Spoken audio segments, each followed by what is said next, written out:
आलोचक कहते हैं कि नेतन्याहू युद्ध को खींचकर कानूनी फंदे से बचने की कोशिश कर रहे हैं, जबकि उनका दावा है कि यह सब राजनीति की एक साजिश है। इसी अराजक माहौल में इजरायली सेना ने वेस्ट बैंक के अल बिरह शहर में union of agriculture work committee के दफ्तर पर धावा बोलकर उन्हें बंधक बना लिया। फिलिस्तीनी विदेश मंत्रालय ने इसे मानवीय संस्थाओं को सिस्टमैटिकली खत्म करने की रणनीति कहा और आईसीजे के परामर्शी मत का हवाला देकर कहा कि इजराइल को इस भूमि पर कोई संप्रभु अधिकार नहीं है। दूसरी तरफ मध्यस्थ कतर ने कहा कि वह संघर्ष विराम की दूसरी अवस्था के लिए तुरंत दबाव बना रहा है, खासकर उन हमास लड़ाकों और नागरिकों के लिए जो अभी भी टनल नेटवर्क में फंसे हैं।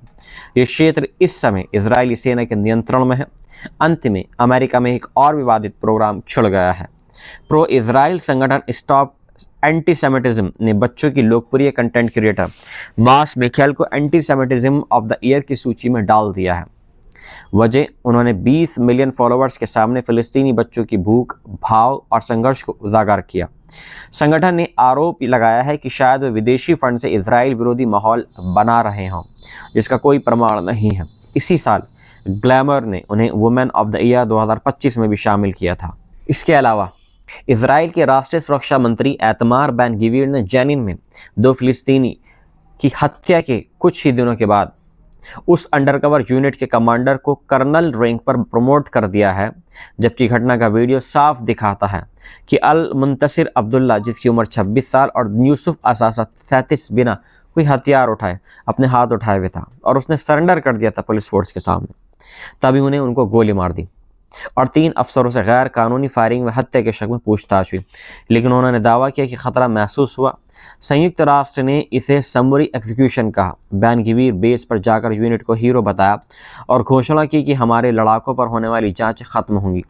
साथ ही फिलिस्तीनियों को उल्टा सीधा कहा, बच्चों को जलाने वाले कहकर माहौल को और ज़्यादा भड़काया।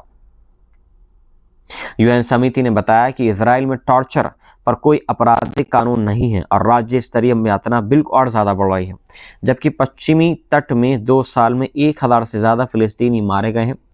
इसी दौरान अमेरिका में अफगान नागरिक रहमतुल्लाह लखनवाल, जिस पर वाशिंगटन डीसी में 2 नेशनल गार्ड सैनिकों पर गोलीबारी का आरोप है, CIA के 0 यूनिट का पूर्व ऑपरेटिव वो निकला है जो यूनिट 03 कंधार स्ट्राइक फोर्स में रही थी और बेहद कड़ी अमेरिकी वेटिंग से गुजरा था। 2021 में ऑपरेशन अलायंस वेलकम के तहत अमेरिका पहुंचा। अप्रैल 2025 में उसको असाइलम मिल गया अमेरिका के अंदर, लेकिन नई जिंदगी में अकेलापन, सांस्कृतिक दबाव और मानवीय स्वास्थ्य संकट से वो जूझ रहा था। NGOs ने मदद की कोशिश की, उसने बिल्कुल ठुकरा दी। घटना के कुछ दिनों के बाद भी ट्रंप ने टीवी पर घोषणा की कि जो हमारे देश से प्यार नहीं करते उनका यहाँ कोई स्थान नहीं, और हर अफगान शरणार्थी का दोबारा वेटिंग करने की तैयारी तेज कर दी गई है। दोबारा से जांच करने की तैयारी शुरू कर दी है। TPS ख़त्म कर चुका था और अब हज़ारों जो अफगानिस्तान के लोग हैं दोबारा से उनकी समीक्षा की जाएगी, देखा जाएगा कि वो गलत सही हैं या नहीं। विशेषज्ञों का मानना है कि अफगानों पर शक का मामला नहीं बल्कि मानसिक स्वास्थ्य और राजनीतिक स्कैपोगेटिंग का मामला है। डेमोक्रेटिक सेनेटरों का कहना है कि वेटिंग की आखिरी जिम्मेदारी ट्रंप प्रशासन पर थी। USCIS पहले ही ब्लैक ब्लॉक में दबा हुआ है और नई नीतियां अफगान समुदाय में डर फैला रही हैं। लोग घरों से नहीं निकल रहे हैं, स्कूल वर्क प्रभावित है, निगरानी का भय और ज़्यादा बढ़ रहा है।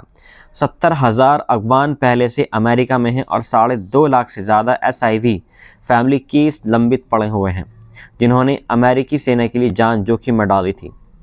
एक्सपर्ट्स का कहना है कि अमेरिका पर उन लोगों की सुरक्षा का कर्ज है। दोनों घटनाएं, जेनिन की गोलीबारी और वाशिंगटन की गिरफ्तारी, एक ही चेतावनी दे रही हैं। अब सत्ता डर को हथियार बनाती है तो इंसान पलों में दुश्मन बना दिया जाता है।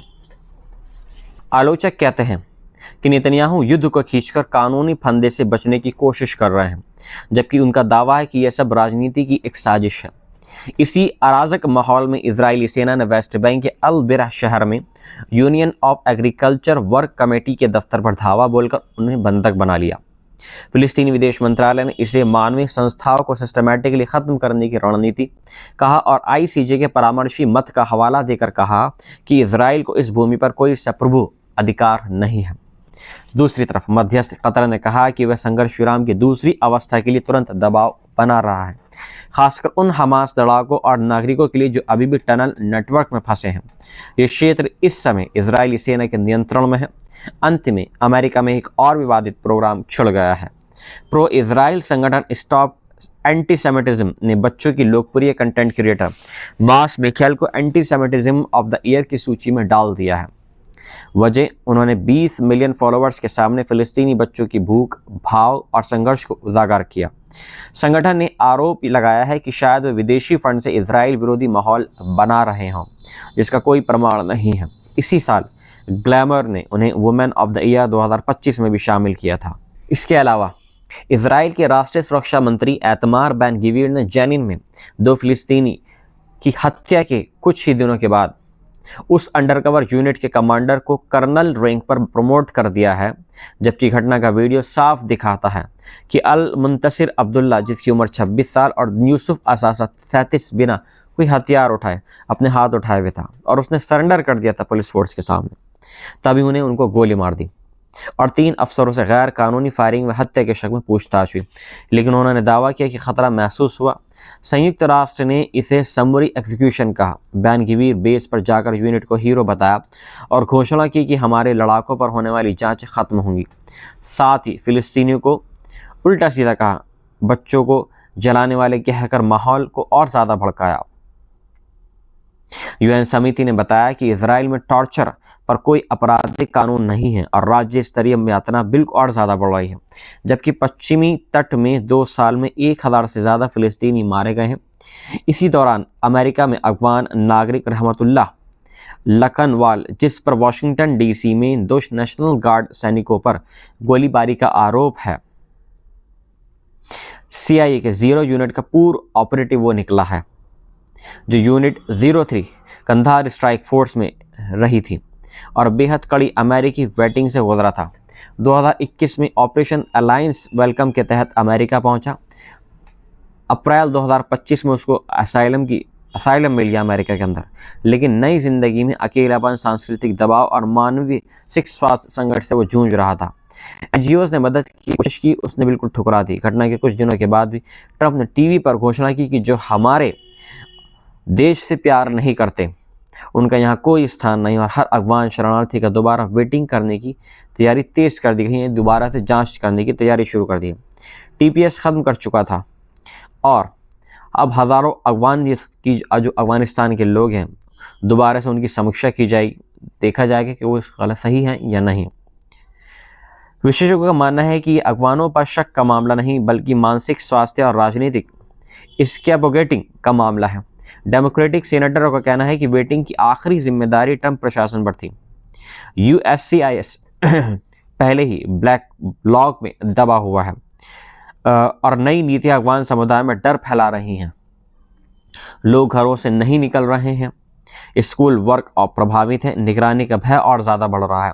70,000 अफगान पहले से अमेरिका में हैं और 2.5 लाख से ज़्यादा SIV फैमिली केस लंबित पड़े हुए हैं, जिन्होंने अमेरिकी सेना के लिए जान जोखिम में डाली थी। एक्सपर्ट्स का कहना है कि अमेरिका पर उन लोगों की सुरक्षा का कर्ज है। दोनों घटनाएं, जेनिन की गोलीबारी और वाशिंगटन की गिरफ्तारी, एक ही चेतावनी दे रही हैं। अब सत्ता डर को हथियार बनाती है तो इंसान पलों में दुश्मन बना दिया जाता है।